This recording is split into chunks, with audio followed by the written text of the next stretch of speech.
Halo sahabat pemikir, kali ini kita akan membahas isu yang sangat penting dan menyedihkan. Kasus bunuh diri 3 remaja di Surabaya, Semarang, dan Jakarta.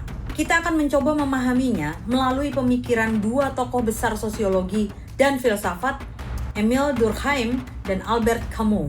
Dalam 4 menit ke depan, kita akan mengidentifikasi kasus dan konteks sosialnya, menganalisisnya melalui konsep Durkheim tentang integrasi sosial dan anomi, lalu melalui konsep Camus tentang absurditas dan pemberontakan, dan diakhiri dengan refleksi serta pesan harapan. Dalam kurun waktu singkat, kita dikejutkan dengan berita duka tentang 3 mahasiswa di Surabaya, Semarang, dan Jakarta yang memilih mengakhiri hidup mereka. Artikel dari BBC News Indonesia 2024 menyoroti betapa rentannya generasi muda terhadap tindakan tragis ini. Tekanan akademik yang berat, masalah dalam pertemanan dan relasi, serta permasalahan keluarga seringkali menjadi beban yang tak tertahankan bagi mereka. Kasus ini menjadi perhatian serius dan memicu diskusi tentang kesehatan mental di kalangan mahasiswa. Sosiolog Emile Durkheim melihat bunuh diri tidak hanya sebagai tindakan individu, tetapi juga dipengaruhi oleh faktor sosial.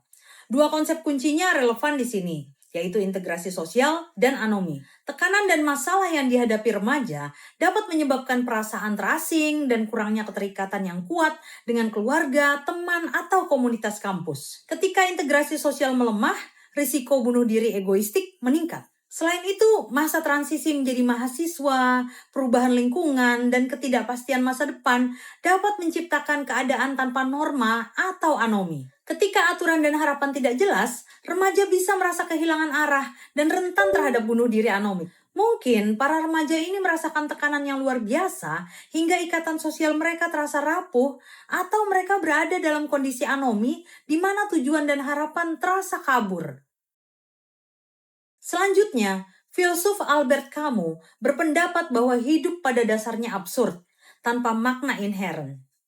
Respons yang otentik adalah pemberontakan, yaitu menyadari absurditas, namun tetap memilih untuk hidup dan mencari makna subjektif. Tekanan akademik, kompleksitas relasi, dan ketidakpastian masa depan dapat memperberat perasaan absurditas ini bagi remaja. Mereka mungkin merasa perjuangan mereka sia-sia dan dunia tidak memberikan makna yang mereka cari. Dalam konteks ini, bunuh diri bisa dilihat sebagai menyerah pada absurditas, sebuah kegagalan dalam mempertahankan pemberontakan. Mungkin beban eksistensial yang diperberat oleh tekanan hidup membuat para remaja ini kehilangan harapan dan kemampuan untuk terus memberontak melawan absurditas yang mereka rasakan. Jadi, kita melihat bahwa tragedi bunuh diri remaja ini dapat dipahami melalui lensa Durkheim sebagai dampak melemahnya ikatan sosial dan anomi, serta melalui lensa Camus sebagai respons tragis terhadap perasaan absurditas yang tak tertahankan akibat tekanan hidup. Adalah penting bagi kita sebagai bagian dari masyarakat untuk lebih peka terhadap tekanan yang dihadapi oleh generasi muda. Dukungan sosial yang kuat, lingkungan yang suportif, dan akses mudah ke layanan kesehatan mental adalah kunci untuk mencegah tragedi serupa. Bagaimana kita bisa menciptakan ruang yang lebih aman bagi remaja untuk berbagi beban mereka?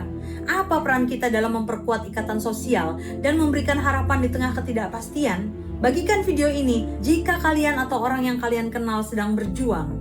Jangan ragu untuk mencari bantuan profesional atau menghubungi layanan dukungan kesehatan mental.